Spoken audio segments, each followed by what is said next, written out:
Super star Krishna, Nagma, Indraja నటించినటువంటి భారత సింహం 1995 సంవత్సరంలో రిలీజ్ అయింది. ఇందులో రెండు విభిన్నమైన గెటప్లో కనిపిస్తారు. ఒకటి సుభాష్ చంద్రబోస్ గెటప్, రెండోదేమో వీరపాండ్య కట్టబొమ్మన. ఈ రెండు గెటప్స్ కూడా దేశభక్తిని పెంచేవి, ప్రబోధించేవి, దేశభక్తి వీరుల ప్రతిబింబాలు. అందులో అద్భుతంగా కనిపించేటువంటి సూపర్ స్టార్ కృష్ణను చూసి అభిమానులు పులకించిపోయారు. ఆయన చాలా గెటప్స్ వేశారు చాలా సినిమాల్లో.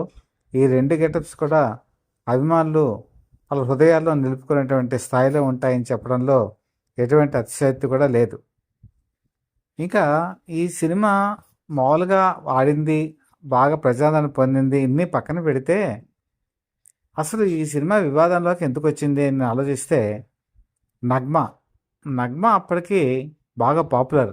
95లోనే ఆవిడ వారసుడు సినిమాలో నటించింది, ఘరానా మొగుడు ఆ సినిమాలో నటించింది.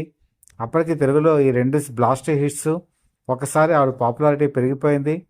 1990 ఆ ప్రాంతాల్లో సల్మాన్ ఖాన్తో బాగీ అనేటువంటి సినిమాతో హిందీ సినిమా రంగంలోకి ప్రవేశించి తర్వాత సౌత్లోకి ఎంటర్ అయ్యి తమిళంలో మంచి అవకాశాలు, భోజ్పురిలో మంచి అవకాశాలు, మలయాళంలో మంచి అవకాశాలు పొంది ఒక విధంగా నగ్మ అనేటప్పటికీ మార్కెట్ అంతా కూడా మంచి క్రేజీ అనేటువంటి తరుణం. అందుకని ఈ సినిమాలో ఆవిడ హీరోయిన్గా తీసుకోవడం కూడా జరిగింది. ఎందుకంటే మార్కెట్ విస్తృతంగా ఉంటుంది.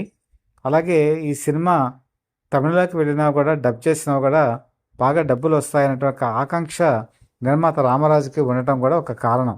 అందుకే ఆవిడ అడిగినంత రెమ్యునరేషన్ ఇచ్చి ఈ సినిమాకి తీసుకున్నారు. అయితే ఆవిడకు ఉన్నటువంటి ప్రధానమైనటువంటి ప్రాబ్లం ఏంటి? ఆవిడ తెలుగు సినిమా రంగంలో పంక్చువాలిటీ, క్రమశిక్షణ ఇవి పాటించేవాడు కాదా అని చాలామందికి సందేహం వస్తుంది. సందేహం కాదు, నిజం కూడా. ఎందుకంటే గర్రనమ్మగుడి సినిమా విషయంలో కూడా ఆవిడ మెగాస్టార్ చిరంజీవితో గొడవ పడ్డారు. కారణం ఏంటంటే సెట్స్కి లేటుగా వెళ్ళటం, కరెక్ట్ టైంకి పంక్చువాలిటీగా లేకపోవటం, కరెక్ట్ టైంకి షార్ట్స్కి అటెండ్ అవ్వకపోవటం, అలాగే టైం గ్యాప్ ఎక్కువ తీసుకోవటం, ఇవన్నీ కూడా కారణాలు.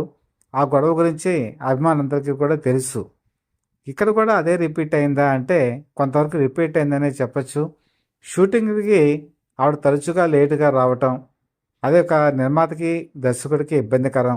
మిగతా పెద్ద పెద్ద స్టార్లుగా ఉన్నటువంటి వాళ్ళు 7 గురించి వెయిట్ చేయవలసినటువంటి పరిస్థితి ఇంకా దారుణం. అందులో సూపర్ స్టార్ కృష్ణ లాంటి వ్యక్తి వెయిట్ చేయాలంటే అది చాలా ఇబ్బందికరం. అంతేకాకుండా ఈవిడ్ని స్విమ్ సూట్ వేసుకోమని, బికినీ డ్రెస్ వేసుకోమని దర్శకుడు సాగర్ కోరారు. కారణం కథ డిమాండ్కే కాదు, ఈవిడ క్రేజీ కాంబినేషన్ని వాడుకుందామనే ఉద్దేశంతో కూడా. బికినీలు ఆమెనే కొనుక్కోమని చెప్పేసి నిర్మాత, ప్రొడ్యూసర్ రామరాజు చెప్పడంతో ఈవిడ 2 బికినీలు తీసుకున్నారు. వాటి ఖరీదు ఎంతో తెలుసా? అప్పట్లో 60,000. 95లో 60,000 అంటే చాలా పెద్ద అమౌంట్. ఆ బిల్లుని ఆవిడ నిర్మాతకి పంపించేప్పటికి ఆయన గుండె గుబేలు మంది. 60,000 పెట్టి ఇంత డబ్బు పెట్టి నేను పే చేయనని చెప్పేసి భీష్మించి కూర్చున్నారు. మధ్యవర్తిత్వం దర్శకుడు సాగర్ చేశారు. సాగర్ చేసినా కూడా నగ్మ వినలేదు. నా డబ్బులు నేనైతే పేమెంట్ ఇచ్చానో వాటిని మీరు కడితేనే తప్ప నేను షూటింగ్ అటెండ్ అవ్వనని చెప్పేసి ఆవిడ భీష్మించి కూర్చున్నారు. ఇద్దరు పట్టు వదలట్లేదు. ఇద్దరికి సర్ది చెప్పినా కూడా ఎవరూ వినటువంటి పరిస్థితి. చివరికి షూటింగ్ ఆగిపోయింది. షూటింగ్ ఆగిపోయేటప్పటికీ ఎవరికైనా సరే ఒక్కరోజు షూటింగ్ ఆగితే ఎంత ఖర్చు అవుతుందో అందరికీ తెలిసినట్టు విషయమే. కాంప్రమైజ్ చేయడానికి పెద్దలందరూ కూడా ప్రయత్నాలు చేశారు. ఇంకా పట్టు బిగుసుకుపోయిందే తప్ప ఏమాత్రం కూడా సరలేదు. చివరికి నగ్మ ఎవరికి చెప్పా పెట్టకుండా హైదరాబాద్ నుంచి ముంబైకి వెళ్ళిపోయారు. ఇంకా పరిస్థితి ఏంటి? సినిమా ఏమో మధ్యలో ఆగిపోయి ఉంది. మరి ఏ విధంగా పూర్తి చేయాలనేటువంటి ఇదిలో ఆవిడ పాత్రని అక్కడితోనే క్లోజ్ చేసేసి ఇంద్రజతో మిగతా పాత్రని పరిధి పెంచి ఈ సినిమాని పూర్తి చేయాల్సి వచ్చింది. సూపర్ స్టార్ కృష్ణ కూడా దర్శకుడు సాగర్కి, అలాగే నిర్మాత రామరాజుకి పూర్తిగా సహకరించారు. అలాగే నగ్మ విషయంలో కూడా ఇది పెద్ద కాంట్రవర్సీ అయింది. ఎంత కాంట్రవర్సీ అయిందంటే చివరికి ఆవిడకి తెలుగులో అవకాశాలు రావటం కూడా తగ్గిపోయాయి. వారసుడు సినిమాలో మామయ్యగా నటించినటువంటి సూపర్ స్టార్ కృష్ణ సరసన హీరోయిన్గా నటించినటువంటి ఏకైక చిత్రం ఇదే, చివరి చిత్రం కూడా ఇదే. ఆ తర్వాత ఆవిడ ఏ సినిమాలో కూడా నటించలేదు. మిగతా నిర్మాతలు కూడా ఇంకా తర్వాత పెద్దగా బుక్ చేయలేదు. ఆవిడ నెమ్మదిగా మరుగున పడిపోయి తర్వాత 2004 సంవత్సరంలో కాంగ్రెస్ పార్టీలో చేరడం జరిగింది. ఏదైనా ఒక నటీమణి క్రమశిక్షణ కనుక లేకపోతే, ఆర్థిక క్రమశిక్షణ లేకపోయినా, టైం పంక్చువాలిటీ లేకపోయినా ఎలా తెరమరుగు అయిపోతారు అని చెప్పడానికి ఈ ఉదాహరణ చాలేమో అని చెప్పేసి ఇప్పటికీ కూడా సినిమాలలో పెద్దలు చెప్పుకుంటూ ఉంటారు. ఈ విధంగా బాతసింహం ఆ రోజుల్లో ఒక పెద్ద వివాదమే కూర్చుంది. చివరికి ఈ సినిమాకి వచ్చేప్పటికి హాలీవుడ్ టెక్నీషియన్స్ తెప్పించి ఫైట్స్ని ప్రత్యేకంగా కంపోజ్ చేశారు. ముఖ్యంగా క్లైమాక్స్ ఫైట్ చాలా బాగుంటుంది.